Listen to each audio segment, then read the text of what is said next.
बात कह दूं कि रॉयल फैमिली के ये वो शख्स सामने बैठे हुए हैं, छठे वंशज हैं बाबू जगत सिंह के, आप देख सकते हैं।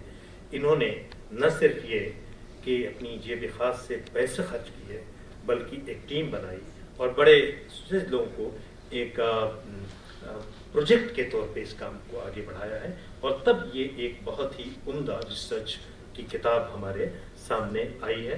एक विजनरी शख्सियत है प्रदीप नारायण सिंह साहब, एक बड़े नेशनलिस्ट हैं और बहुत ही प्रखरता के साथ अपनी बात रखते हैं। आपकी तालियों के साथ मैं बाबू प्रदीप नारायण सिंह को माइक पे बुलाता हूँ कि अपनी बात रखें।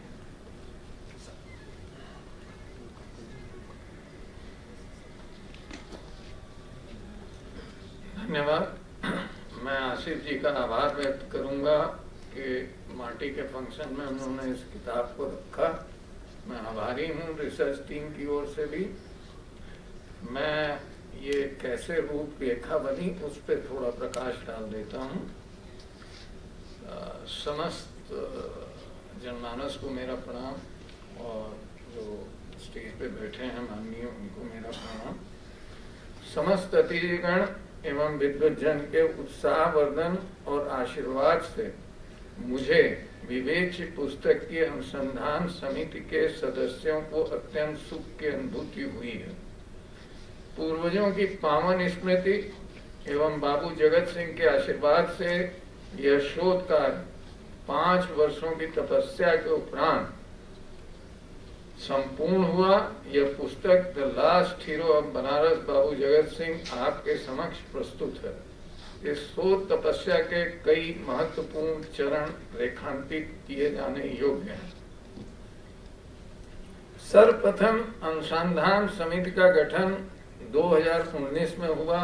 यद्यपि मुझे इस शोध की प्रेरणा, जिज्ञासा की ऊर्जा इससे भी पहले उत्पन्न हुई थी। बाबू जगत सिंह बनारस राज्य के एक महत्वपूर्ण अनुभाग से जुड़े थे, जो कि मनोरंजन सिंह के सुपुत्र दशाराम की वंशावली से प्रारंभ होता है। मैं स्वयं बाबू जगत सिंह की छठी पीढ़ी का अंश हूँ।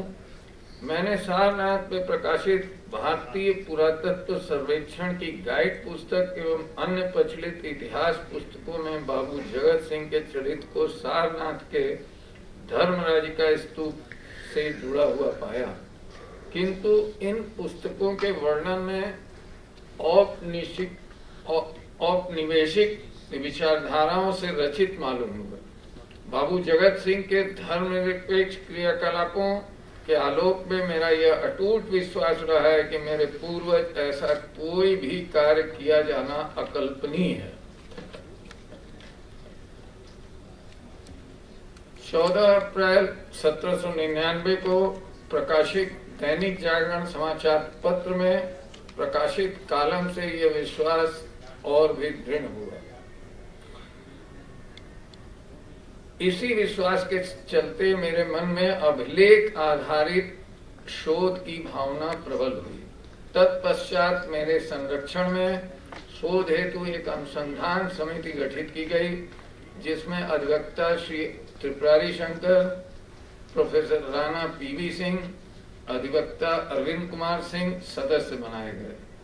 इस श्रृंखला में समिति में ने डॉक्टर श्रेया पाठक को प्रारंभिक शोध के लिए मनोनीत किया, जिन्होंने समिति के समय पर अपने कार्यों का विस्तृत वर्णन प्रस्तुत किया। इस कार्य को आदरणीय डॉक्टर कुरैशी जी द्वारा नवीन शोध के माध्यम से अभिलेखों के आधार पर पुनः निरीक्षण एवं विस्तारित किया गया। वे मेरे पिता तुल्य हैं और मैं इस कार्य के लिए उन्होंने अपनी आयु, स्वास्थ्य की जटिलताओं की परवाह न करते हुए अपना संपूर्ण स्नेह प्रदान किया, जिनकी परिणति वर्तमान पुस्तक के रूप में है। डॉक्टर साहब आज हम लोगों के बीच में हैं।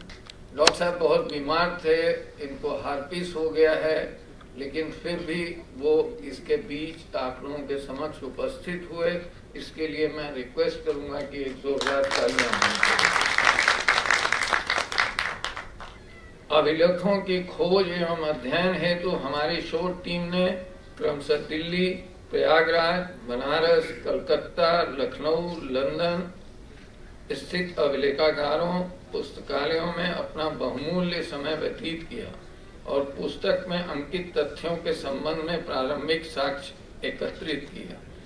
शोध टीम का संचालन डॉक्टर कुरैशी के निर्देशन एवं निगरानी में सर्वश्री शमी अहमद, अंशुमान श्रीवास्तव, नीलाश्री दासगुप्ता के प्रयासों से संपन्न हुआ और इस कार्य में Shri Shamim Ahmad, Vikas Yadav, Syed Hasan, Ashok Anand and major doctor Arvind Singh ji की महत्वपूर्ण योगदान भी सराहनीय है।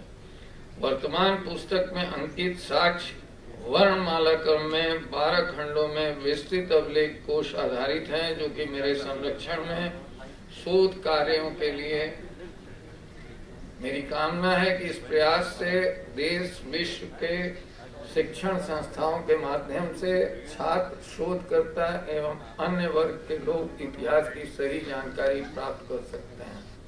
जब ये पुस्तक आई तो मेरा ये विचार था कि जितने भी उसमें रेफरेंसेस दिए गए हैं, इसको अल्फाबेटिकल हम लोगों ने 12 वॉल्यूम में बना के रखा है। कोई भी प्रोफेसर, कोई भी छात्र अगर उसका परीक्षण करना चाहता है या फर्दर लिखना चाहता है तो वो मेरे पास उपलब्ध। उपरोक्त शोध पुस्तक प्रामाणिक साक्ष्यों के आधार पर निम्नलिखित तथ्यों पर प्रकाश डालती है। बनारस में अंग्रेजों के विरुद्ध योजनाबद्ध सशस्त्र विद्रोह 14 जनवरी 1799। यह पुस्तक घोषित प्रथम स्वतंत्रता संग्राम 1857 से 58 वर्ष पूर्व बनारस में जगतगंज राज परिवार के पूर्वज बाबू जगत सिंह एवं वजीर अली खान द्वारा योजनाबद्ध एवं रक्त रंजित सशस्त्र विद्रोह पर प्रकाश डालती है। इस विद्रोह की योजना एवं संचालन बाबू जगत सिंह द्वारा संभव हो सका। परिणाम स्वरूप निजामत अदालत स्पेशल कोर्ट बनारस द्वारा 22 जुलाई 1799 को बाबू जगत सिंह को फांसी की सजा सुनाई गई।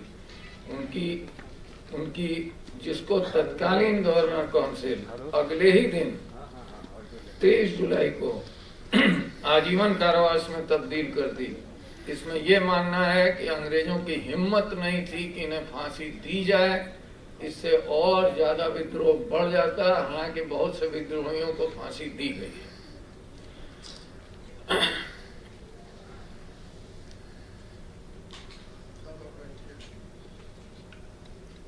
परिणाम स्वरूप 22 जुलाई 1799 को बाबू जगत सिंह को फांसी की सजा सुनाई गई, जिसको तत्कालीन गवर्नर काउंसिल कलकत्ता ने अगले ही दिन 23 जुलाई 1799 को आजीवन कारावास की सजा में तब्दील कर दिया। इसके उपरांत उन्हें चुनार दुर्ग स्थित कारागार में बंदी रखा गया और बाद में कलकत्ता भेजने का निर्देश पारित किया गया। 10 अगस्त 1799 को इन्हें नदी परिवहन के माध्यम से अंग्रेजों के सशस्त्र बलों की निगरानी में चुनार पोर्ट से फोर्ट विलियम कारागार कलकत्ता ले जाने की यात्रा प्रारंभ हुई, जो कि 31 अगस्त 1799 को यह यात्रा पूर्ण हुई। गवर्नर काउंसिल ने 18 अक्टूबर 1799 को इनके आजीवन कारावास का स्थान सेंट हेलेना द्वीप दक्षिण अफ्रीका निर्धारित किया। यह द्वीप भारत तट से 10,000 नॉटिकल माइल पर स्थित है और ये घटना नेपोलियन बोनापार्ट के कारावास से 16 वर्ष पूर्व की है। काउंसिल उक्त निर्णय को 19 अक्टूबर 1799 को सुनाया गया और 20 अक्टूबर को बाबू जगत सिंह को हुगली नदी, जो कि गंगा नदी है, के रास्ते से ऑस्टरली नामक जहाज पर अवरोहण के लिए नाव द्वारा रवाना किया गया। वो ऑस्ट्रेली जहाज था, वो गहरे समुद्र में खड़ा था, जो कि बड़ा जहाज था जिसको कि सेंट हेलेना ले जाना था, रवाना किया गया। किंतु जैसे ही इनकी नाव समुद्र में गंगा सागर के पास पहुंची, इन्होंने अपने वतन छोड़ने के बजाय जल समाधि ग्रहण करना श्रेष्ठकर समझा। सारनाथ की खोज। जगतगंज राज परिवार अनुसंधान समिति द्वारा किए गए शोध से ये ज्ञात होता है कि सारनाथ की खोज बाबू जगत सिंह द्वारा एक आकस्मिक खनन गतिविधि के चलते सामने आई है। खनन के दौरान एक मंजूषा प्राप्त हुई है जिसमें अस्थियां, रत्न एवं आभूषण मिले। वह समझ गए कि ये प्राचीन समाधि स्थल का चिन्ह है। उन्होंने तत्काल खनन रोक दिया और प्राप्त हुई अस्थियों को सनातनी परंपरा अनुसार गंगा में प्रवाहित कर दिया। मंजूषा प्राप्त होते ही खुदाई बंद कर दी गई और इस खुदाई से ही सारनाथ को सुव्यवस्थित उत्खनन का मार्ग प्रशस्त हुआ। इसके विस्तृत वर्णन से यह साबित होता है कि बाबू जगत सिंह में भ्रामक प्रचार किया जा रहा है। वह सारनाथ के विध्वंसक नहीं, संरक्षक थे और अंग्रेज इसके विध्वंसक। मंजूषा से प्राप्त हुए बहुमूल्य रत्न एवं आभूषण मंजूषा सहित तत्कालीन अंग्रेज अधिकारी जॉनथन डंकन के माध्यम से कलकत्ता स्थित एशियाटिक सोसाइटी को 1794 में सुपुर्द कर दिए गए। बाबू जगत सिंह ने बचे हुए स्तूप को अपना नाम जगत सिंह स्तूप देते हुए संपूर्ण क्षेत्र को संरक्षित कर दिया। प्रश्न ये है, ये एशियाटिक सोसाइटी को सुपुर्द सामग्री कहां और कैसे गायब हो गई? इसकी खोज होनी चाहिए।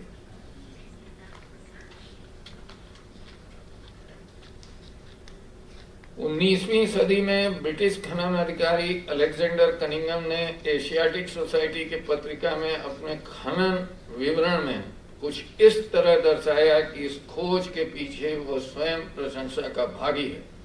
अभिलेखों से हमें यह भी ज्ञात हुआ है कि पूर्व उल्लेखित अधिकारी जॉनथन डंकन ने जगत सिंह स्तूप के अवशेषों का प्रयोग वरुणा नदी पर सेतु के निर्माण के लिए असंवेदनशीलता से किया। इसी औपनिवेशिक मंशाओं के चलते बाबू जगत सिंह की भूमिका को क्षेत्र के इतिहास में एक संदेहात्मक दृष्टि से प्रचलित किया गया। सारनाथ की खोज इसी की परिणति है। वर्तमान पुस्तक उपरोक्त ऐतिहासिक तथ्यों पर विशेष रूप से प्रकाश डालती है जो किसी कारणवश इतिहास के गर्त में डूब कर रह गए या जानबूझकर डुबा दिए गए। उपरोक्त अनुसंधान कार्य भारत के लोकप्रिय एवं यशस्वी प्रधानमंत्री श्री नरेंद्र मोदी जी के क्रांतिकारी विचारधाराओं की प्रेरणा का भी एक सफल प्रतिबिंब है। इस उपलब्धि में मैं एक माध्यमवर हूँ। शेष मेरे पूर्वजों के पुण्य प्रताप और आप सभी लोगों के सहयोग से यह संभव हो सका है। आशा है कि उपरोक्त अंग्रेजी पुस्तक का हिंदी अनुवाद जिसमें अतिरिक्त महत्वपूर्ण तथ्यों का समावेश किया गया है, भारत के विस्मित जननायक बाबू जगत सिंह शीर्षक के अंतर्गत इस माह के अंत तक प्रकाशित हो जाएगी। वाणी प्रकाशन से ये प्रकाशित हो रही है और 29 जुलाई को रिलीज हो जाएगी। बहुत बहुत धन्यवाद।